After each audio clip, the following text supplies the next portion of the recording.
একজন বৃদ্ধ দাদির কথা শুনে আসি, চলুন।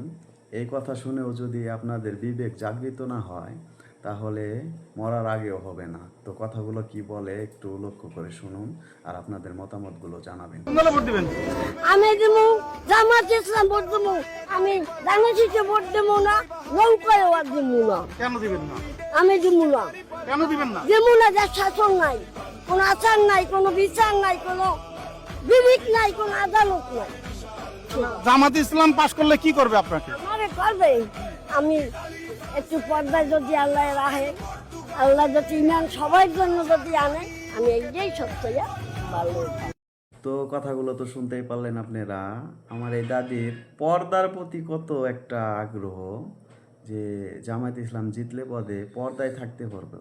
আর আমাদের দেশের নারীরা পর্দা কি জিনিস বুঝেই না। আর সে মরার পর্যায়ে চলে গেছে, কিন্তু পর্দার কথা এখনো তার মনে পড়ে। তো এটাই প্রকৃত নারী।